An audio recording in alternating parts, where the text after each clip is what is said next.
시편 139편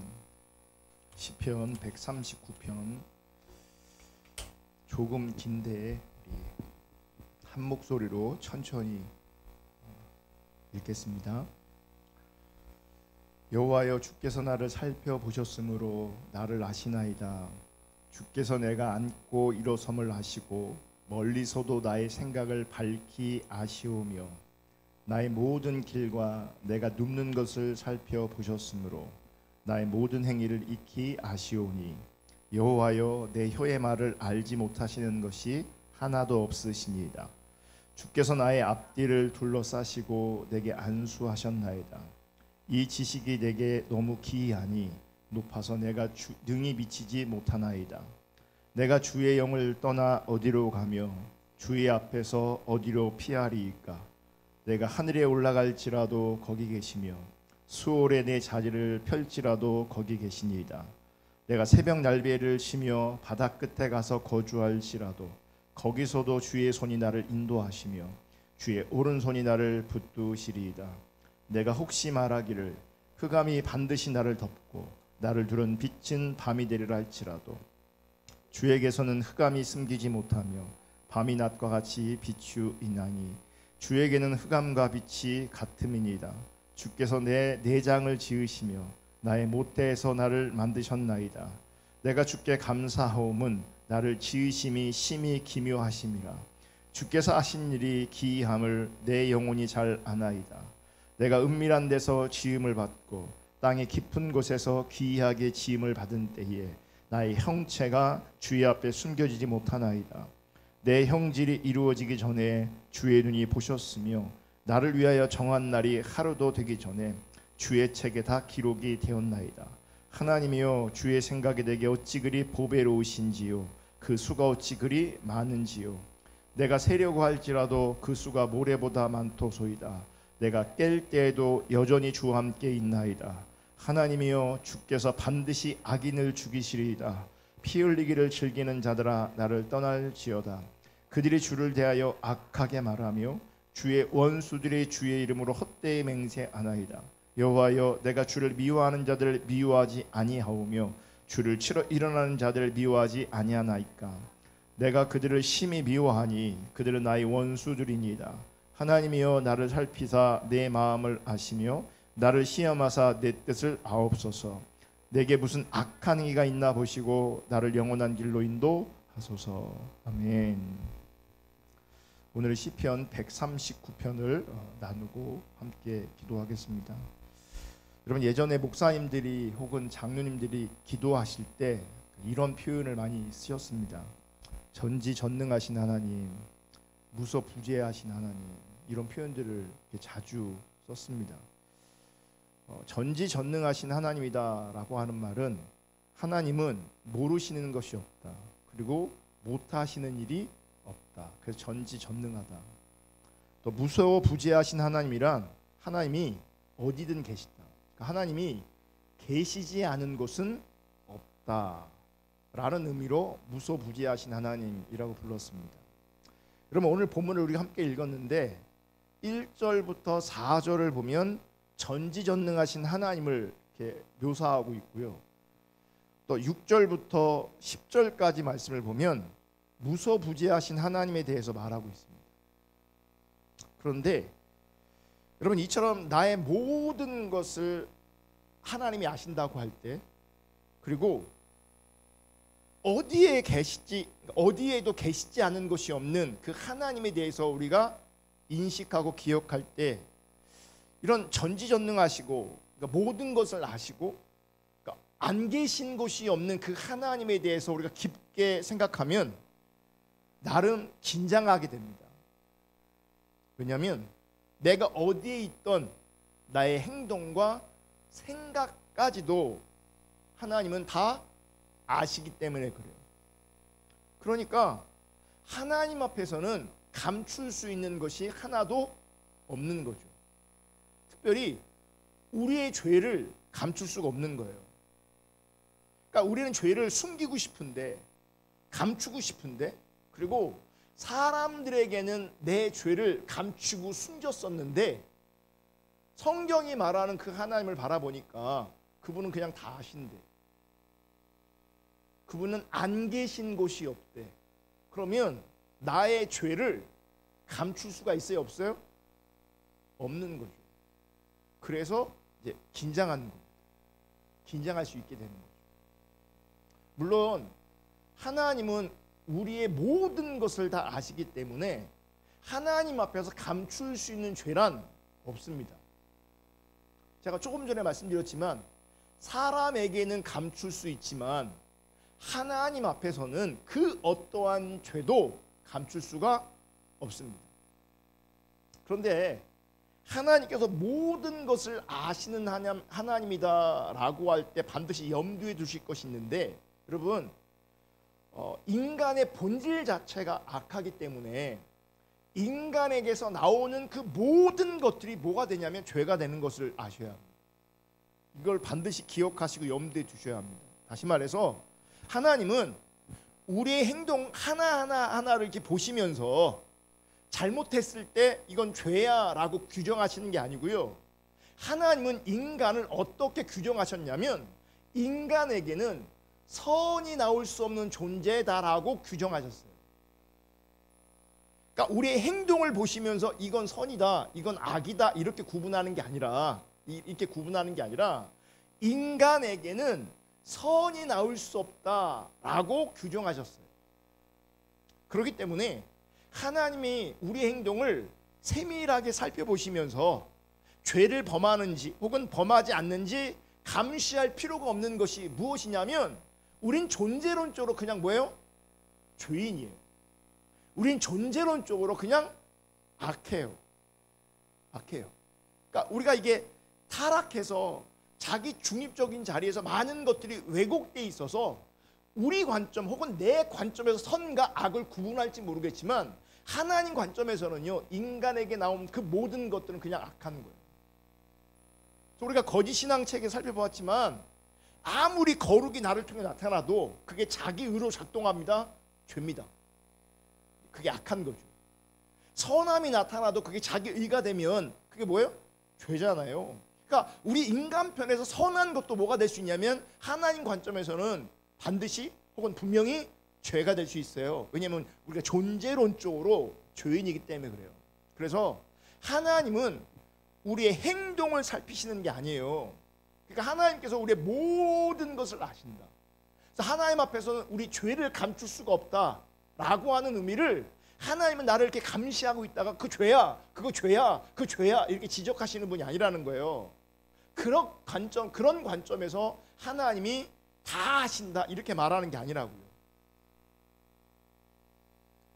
그럼 왜 오늘 본문에서는 그러니까 어떤 관점에서 하나님이 우리를 이렇게 다 아신다라고 말하고 있을까? 그 부분을 우리가 살펴볼 건데요. 자, 오늘 본문 6절을 보면 이렇게 말씀하고 있어요. 6절 다시 있습니다. 시작. 이 지식이 내게 너무 기이하니 높아서 내가 능히 미치지 못하나이다. 이거를 세번역 성경은 이렇게 말합니다. 이 깨달음이 뭐냐면 하나님께서 우리의 모든 것을 아신다. 그리고 어딜 가도 그분께서 우리가 함께 우리가 그분을 벗어날 수 없다. 그러니까 이 깨달음이 이런 하나님에 대한 지식이 너무 놀랍고 너무 높아서 내가 감히 측량할 수조차 없다라는 겁니다. 여러분, 하나님이 우리의 모든 것을 아신다면 우리에게 진심으로 하나님 관점에서 유익한 것이 무엇인가를 하나님께서 아실 겁니다. 그리고 우리를 어떻게 인도하시고 우리에게 어떻게 개입하시고 우리에게 어떻게 간섭하셔야 우리로 하여금 생명의 길로 가게 될 것인가 라고 하는 것도 누가 아시는 거예요? 하나님이 아시는 거예요. 저는요, 타락을 요즘에 더 분명하게 하나님께 비춰주셨는데 우린 타락하면 죄랑 연결되거든요. 그래서 뭔가 더럽고 악하고 뭐 이런 걸 죄로 연결시키면서 그런 걸 타락이라고 연결시키거든요. 근데 성경을 보면 타락은요, 왜곡입니다. 타락은 왜곡이에요. 그러니까 내가 범죄하지 않아도 왜곡되어 있으면 그게 타락한 겁니다. 우리가 전지전능하신 하나님이다라고 하는 것도요, 우리 관점에서 왜곡시켜버려서 하나님 앞에 따집니다. 다 아신다며요. 왜 안 도와주냐고. 그렇게 능력이 많으시다며요. 전능하시다며요. 왜 가만히 계시냐고. 왜 문제를 해결하지 않으시냐고. 왜 안 고쳐주시냐고. 이게 뭔지 아세요? 이 전지전능하심에 대한 인간의 왜곡인 거예요. 왜곡된 반응이에요. 그게 타락이에요. 왜곡이 타락인 걸 아셔야 돼요. 그러니까 우리의 신앙이 왜곡된 게 타락이고요. 우리의 인격이 왜곡된 게 타락이고요. 우리의 정사가 왜곡된 그게 타락입니다. 그게 타락인 거예요. 그러니까 더럽게 악하게 어떤 죄의 모습으로 드러나는 게 타락이 아니에요. 거룩해 보여도, 온전해 보여도, 아름다워 보여도, 선해 보여도, 착해 보여도 왜곡되어 있으면 그게 하나님 관점에서는 타락이에요. 그러니까 하나님께서 아신다는 건 뭐냐면, 모든 것을 아신다는 얘기는 가만히 보고 있다가 죄 짓나 안 짓나 이걸 아신다는 게 아니에요. 하나님이 아신다, 모든 걸 아신다고 할 땐 이런 관점인 거죠. 우리가 우리에게 하나님 관점에서 진짜 유익한 것이 무엇인가, 그걸 아시는 거예요. 우리를 어떻게 인도하고 어떻게 간섭해야 우리가 하나님 따라갈 수 있는가, 온전해질 수 있는가, 생명의 길로 갈 수 있는가, 이거를 누가 아시는 거예요? 이거를 하나님이 아시는 겁니다. 아멘.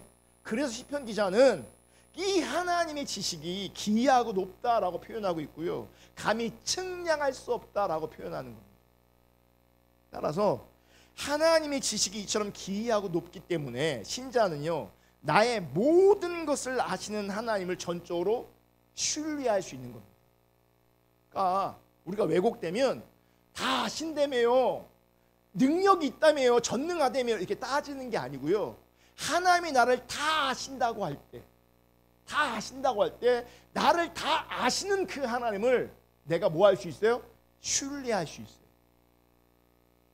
나를 어떻게 인도하셔야 유익한지, 나를 어떻게 인도하셔야 내가 생명의 길을 갈 수 있는지 누가 아세요?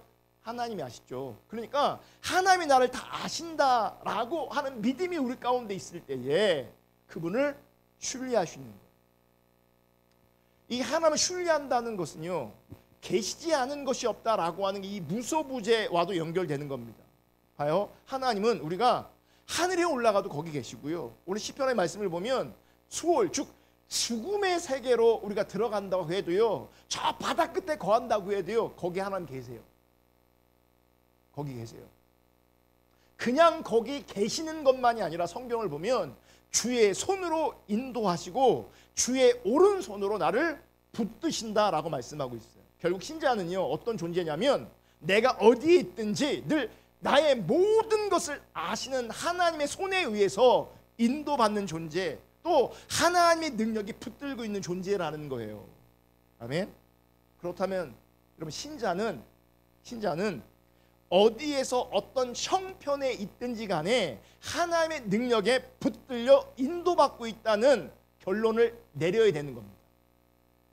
그러니까 내 문제, 그러니까 눈앞에 있는 문제 때문에 다 아신다며요, 능력이 있다며요, 전능하시다며요 이러는 게 아니고요, 그분이 나의 모든 것을 다 아시기 때문에, 그분의 손으로 나를 인도하시기 때문에, 그분이 능력으로 나를 붙들고 계시기 때문에 하나님이 나를 그렇게 붙들고 있다, 그렇게 인도하고 계시다라고 하는 관점에서 그분을 향한 신뢰, 그분을 향한 믿음이 우리 가운데 있어야 돼요. 아멘. 그분이 나를 붙들고 있다. 내가 어느 자리에 내려가든 어떤 형편이 되든 분명히 하나님은 아시고 나를 붙들고 계신다, 나를 인도하신다. 이게 성경적 믿음이라는 거예요. 아멘. 이런 하나님에 대한 신뢰함이 우리 가운데 있을 때 우리 안에 뭐가 있냐면 평강이 머물 수 있는 거죠. 불안하지 않는 거죠. 하나님 다 아셔. 하나님 나를 다 아셔. 내 형편 다 아셔. 나를 주의 손으로 인도하고 계셔.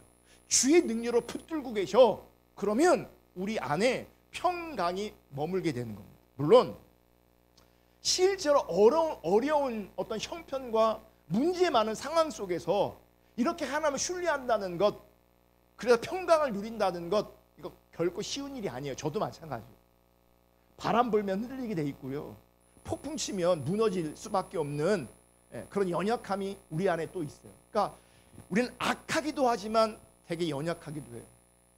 그래서 쉬운 게 아니에요. 그런데 분명한 것은 성경을 보면, 여러분 특별히 사도 바울을 보면요, 죽을 정도의 매를 맞으면서도 낙심하지 않아요. 주를 바라봐요. 주로 말미암은 기쁨이 그에게 있어요. 감옥에 갇혀서도 그는 찬송하고 있음을 우리가 발견합니다. 왜요?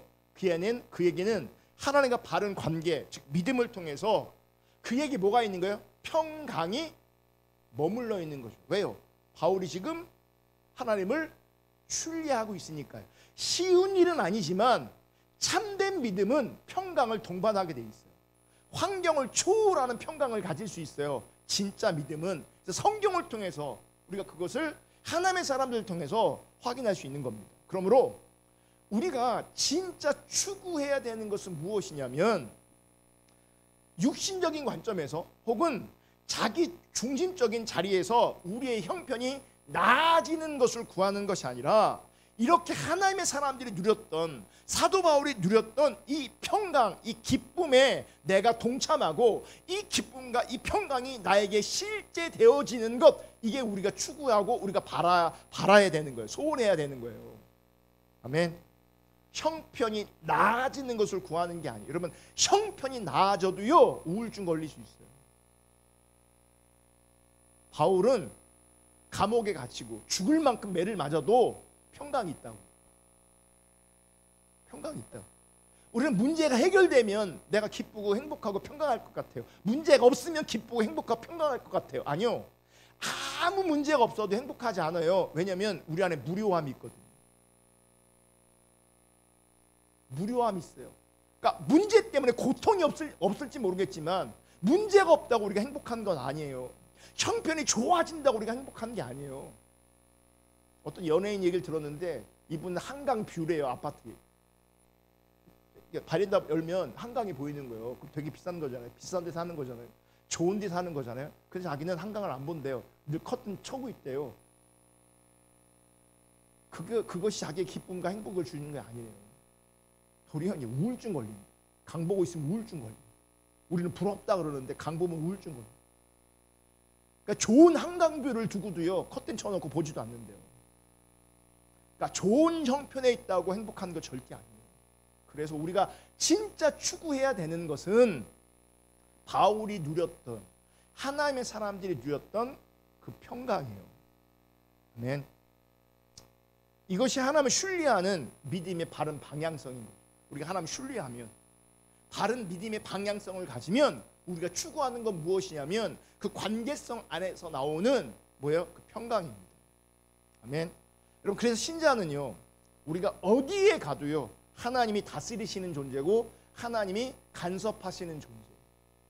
근데 우리는 하나님이 다스린다, 간섭하신다, 인도하신다라고 할 때 사실은 막연하게 그게 뭔지도 모르고 아멘 하거든요. 그리고 어떤 사람들은 사실 솔직히 말하면 하나님이 다스리시고 간섭하시는 것에 대해서 별로 좋아하지도 않아요. 그냥 전능하신 하나님이, 전지하신 하나님이 그냥 나 잘되게 하는 걸 원하는 거죠. 그냥 육신의 형편이, 자신의 형편이 나아지는 것을 바라는 거죠. 그래서 많은 사람들이 실제로요 그분이 간섭하신다, 다스리신다 원하지 않아요. 귀찮아요. 근데 여러분, 우리 삶에 그분이 다스리시고 간섭하시는 것은 굉장히 큰 은혜고요. 반드시 필요합니다. 왜 필요하냐? 만약에요 하나님의 다스리심과 간섭하심이 없이 만약에 우리 뜻대로 산다면 필연코 우리는요 생명에서 멀어질 수밖에 없습니다. 왠지 아세요? 우리 인간의 뜻은요 항상 생명을 향하지 않아요. 어딜 향해요? 육신을 향해 있어요. 그래서 하나님이 개입하시고 다스리지 않으면 그냥 내버려 두면, 그래서 우리 뜻대로 살면, 더 나아가 만약 우리 뜻대로 너무너무 잘 돼도 문제는 뭔지 아세요? 점점점 생명하고는 멀어진다는 거예요. 그분이 간섭하지 않으시면, 그분이 다스리지 않으시면. 아멘. 그래서 신자가 어디 있든지 하나님이 함께 하시며 다스리시고 간섭하신다는 것은 무엇을 말하고 있냐면 우리는 절대 생명의 길에서 벗어날 수 없는 존재구나 라고 하는 하나님의 기준을 발견할 수 있게 되는 거예요. 하나님이 내버려 두시면 생명하고 점점 멀어지는 거고요. 하나님이 간섭하시면 우리는 절대 생명에서 떠나지 않게 되어지는 거예요. 다 하나님이 다 하세요. 하나님이 다 하세요. 그러면 이게 나한테 고통으로 다가오는 것이든 힘들고 어렵게 다가오는 것이든 어떤 것이든 우리를 다 하신 하나님, 어떻게 인도해야 우리가 유익한지, 어떻게 해야 생명의 길을 따라갈 수 있는지, 온전해질 수 있는지 그분이 다 아시잖아요. 그러면 나한테 주어지고 있는 것들은 결국 그 생명의 길로 인도하시는 하나님의 간섭하십니다. 그렇게 하나님을 신뢰하셔야 돼요. 왜 이게 아니에요? 왜 다 하신다며 왜 이렇게 살게 하시냐고, 왜 능력이 이렇게 많으신데 왜 문제 해결하지 않으시냐고 이러고 있으면 점점 하나님과 멀어지는 거예요. 여러분, 나를 다 하신 하나님, 나를 붙잡고 계신 하나님, 나를 인도해 가고 계신 그 하나님 신뢰할 수 있기를 축복합니다. 아멘. 그러니까 그분이 나에게 간섭하신다는 건 복이에요. 그건 은혜예요. 그냥 내버려 두는 게 저주예요. 내버려 두면 육신을 향하게 돼 있어요. 우리 인간은, 타락한 인간은. 그래서 점점점 주님을 떠나게 돼 있고요. 생명의 길과는 점점점 멀어지게 돼 있어요. 점점. 오늘 보면 13절 볼게요. 다 같이 읽습니다. 시작. 주께서 내 내장을 지으시며 나의 모태에서 나를 만드셨나이다. 성경에 올릴 때 개역 한글이 아니고 개역 개정을 올려야 되는 거예요.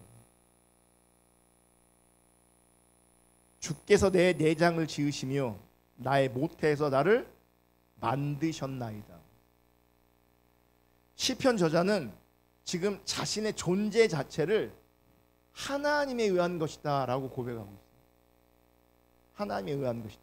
단순히 하나님이 나를 그냥 지으셨다라는 정도가 아니고요, 자신을 모태에서 잉태하게 하고 세상에 나게 하신 것이 하나님의 기묘한 일이다 라고 표현하고 있어요. 14절에 볼게요. 14절.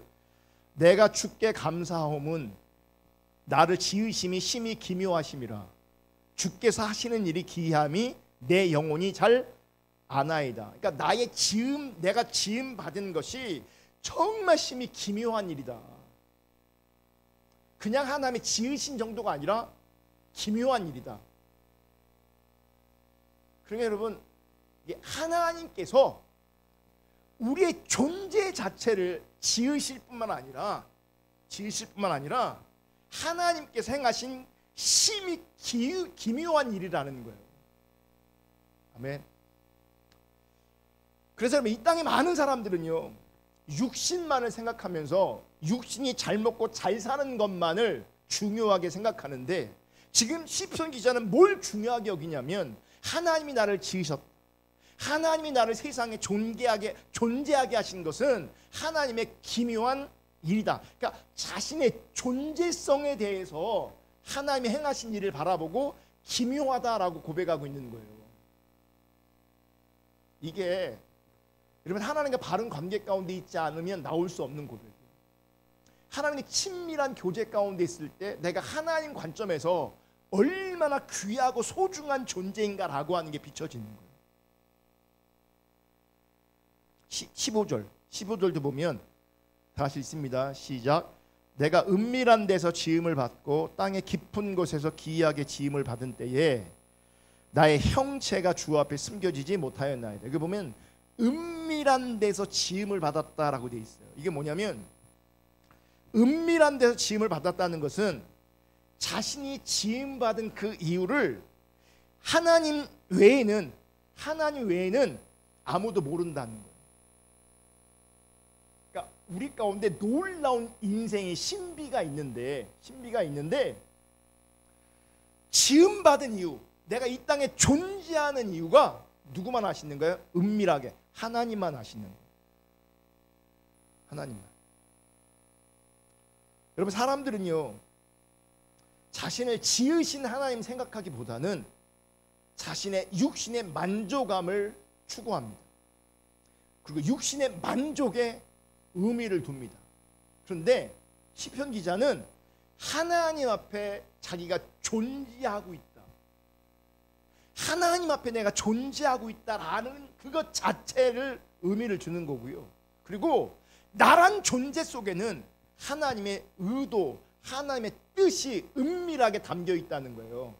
아무도 모르는 하나님만 알고 계시는 하나님의 뜻이 우리 안에 담겨 있다는 거예요. 그래서 우리는 존재론적으로 하나님 관점에서 귀하고 소중하고 가치 있는 존재예요.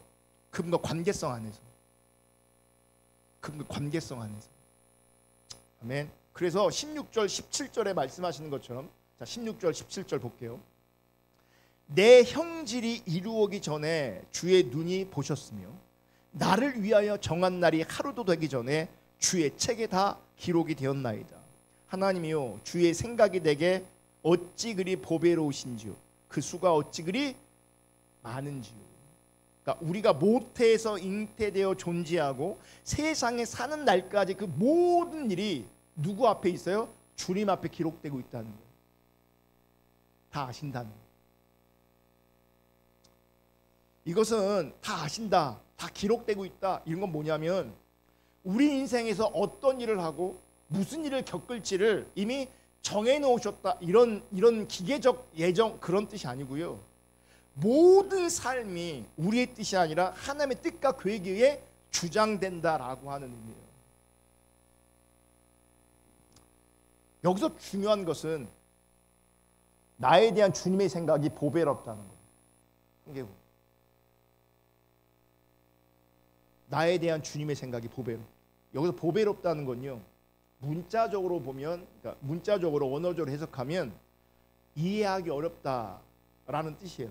이해하기 어렵다. 이게 이제 의미를 부여하면 심오하다, 너무 깊다, 측량할 수 없다. 그래서 너무 소중하다. 그래서 보배롭다, 값지다 이렇게 번역되는 거예요.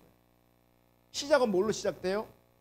이해할 수가 없어요. 그러니까 여러분 하나님의 사랑, 하나님의 은혜, 하나님의 다 아심, 하나님의 능력 이 모든 것들은요. 하나님 나를 존재케 하신 나를 지으심 이 모든 것들은요. 이해할 수가 없어요. 우리 인간이. 문자적으로.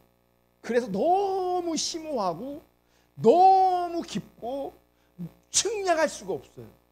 그래서 소중하고 그래서 보배롭고 값지다 이렇게 표현하게 되어집니다. 자, 그럼 보세요. 우리에게 되어지고 있는 일, 우리 가운데 허락되고 있는 일, 그러니까 하나님이 정해서 뭔가 이렇게 일으키시는 게 아니라 하나님의 주권 가운데, 하나님의 일하심 가운데, 하나님의 어떤 뜻과 계획 안에서 하나님께서 우리를 뭐 하는 거예요? 인도에 가시는 거예요. 인도에 가시는 거예요. 그래서 우리에게 되어지는 그 모든 일은요, 그러니까 우리가 다 이해할 수 없는, 너무나 심오하고 너무나 깊고 그래서 측량할 수 없는, 너무나 소중하고 보배로운, 그래서 값진 그 하나님의 생각에 의해서 우리 가운데 주어지고 허락되는 일들이 있는 거예요. 그냥 일어나는 게 아니라 이렇게 하나님의 보배로운 생각에 의한 것이에요. 아멘. 그래서 어떤 일에도요 하나님과의 바른 관계를 놓치지 않는다면, 하나님을 신뢰한다면 내가 직면하고 있는 삶의 자리에서 문제 속에서 낙심할 필요가 없어요. 불안해할 필요가 없어요. 두려워할 필요가 없어요. 왜냐하면 하나님이 인도에 가실 거니까. 때로는 이 보배로운 하나님의 생각으로 말미암아 하나님 인도하심을 통해서 우리를 낮추기도 하세요. 우리를 높이기도 하세요. 이게 다 하나님의 보배로운 심오한 측량할 수 없는 값진 하나님의 생각을 근거로 하여 우리 가운데 허용되고 나타나고 있는 거예요. 아멘. 그러면 그러니까 눈앞에 있는 것 때문에 직면해서 이거를 그냥 다이렉트로 내가 반응하는 게 아니라 이 배후에는 하나님이 계신다. 이 배후에는 보배로우신 하나님의 생각이 있다. 그래서 그분을 신뢰하셔요. 그리고 이렇게 인도하시는 하나님의 일하심과 역사하심 속에 하나님의 의도는 뭘까? 지금은 잘 모르지만 분명히 우리가 신뢰해야 될 것은 하나님이 아신다. 하나님께서 반드시 인도하신다. 그 하나님과의 관계를 놓지 않으셔야 됩니다. 여러분, 하나님 다 아세요. 제가 오늘도 우리 찬양 불렀잖아요. 오늘 본문의 찬양을 오늘 시편의 가사를 가지고 이제 곡을 만들어서 이제 우리가 오늘 부른 거거든요. 그러니까 제가 만든 건 아니고 원래 있던 거예요. 제가 예전에 이 찬양을 부르면서 정말 많이 울었어요. 혼자 하나님 앞에 예배자로 설 때, 혼자 하나님 찾을 때 이 찬양을 부르면서 왜 불렀겠어요? 하나님 아시는데, 하나님 아시는데, 하나님 나와 함께 하시는데, 내가 어딜 가도 하나님 나와 함께 하시는데, 현실은 힘들어, 어려워, 고통스러워, 이해할 수가 없어. 근데 그 자리에서 불러대는 거예요. 하나님은 아신다. 그분이 신뢰하는 거죠. 하나님은 내가 어디 있든 어딜 가든 무엇을 하든 함께 하신다. 나를 인도하신다. 아멘. 여러분, 우리 가운데 허용되는 많은 일 배후에 하나님의 보배로운 생각이 있다는 것을, 심오한 생각이 있다는 것을, 측량할 수 없는 하나님의 생각이 있다는 것을 믿으시기를 주님의 이름으로 축복합니다. 아멘. 그러면 그게 정말 쉽진 않지만, 우리가 바울 같은 존재가 아니잖아요. 쉽진 않지만 그 하나님 붙잡을 때 우리 안에 불안, 두려움이 사라지는 거죠. 힘들지만 주님으로 위로부터 오는 위로가 있고, 위로부터 오는 평강이 있는 거죠. 고통스럽지만 주님이 위로하시는 걸 내가 경험한다고요. 내 계획이 있다고, 내가 너를 인도할 거라고, 내가 너로 하여금 생명의 길로 가게 할 거라고, 내가 너를 떠나지 않을 거라고, 네가 어딜 가든 내가 너를 붙잡고 있을 거라고. 만약 우리 삶의 자리에서 눈앞에 보이는 어떤 것들 때문에 불안하고 걱정하고 염려 가운데 매인다면, 두려움 가운데 매인다면, 그것은 하나님의 보배로운 생각을 신뢰하는 것이 아니라 여전히 내 감정을 붙잡고 있는 거예요. 내 생각을 붙잡고 있는 거예요. 내 생각과 내 감정을, 내 왜곡된 생각을 붙잡고 있으니, 내 왜곡된 감정을 붙잡고 있으니 불안이 떠나지 않죠. 걱정이 떠나지 않죠. 염려가 떠나지 않죠. 하나님 모르는 거예요. 나를 아시는 하나님에 대해서 모르는 거예요. 나를 아시는 하나님에 대해서 신뢰함이 없는 거예요. 그러니 눈앞에 있는 어떤 것 때문에 늘 여기가 요동치는 거죠. 불안한 거죠. 그리고 많은 경우요, 하나님의 생각보다는 내 생각대로 되기를 원하는 경우가 많은 거죠. 왜 그럴까? 우리의 관심이 생명보다는 여전히 육신, 생존에 관심이 있기 때문에.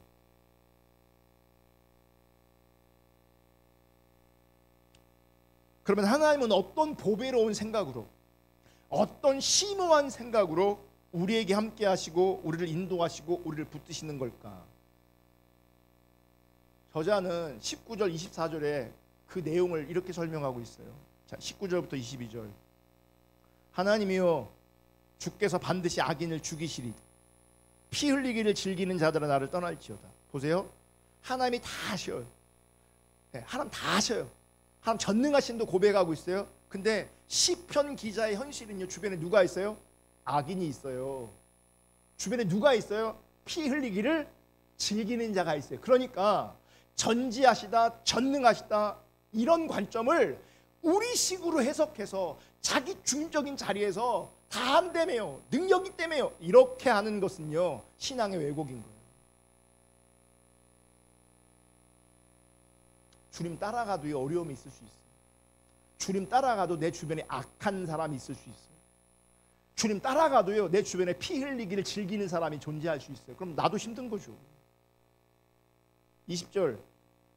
그들이 주를 대하여 악하게 말하며 주의 원수들이 주의 이름으로 헛되이 맹세하나이다. 여호와여, 내가 주를 미워하는 자들을 미워하지 아니하며 주를 치러 일어나는 자들을 미워하지 아니하나이까. 내가 그들을 심히 미워하니 그들은 나의 원수들이입니다.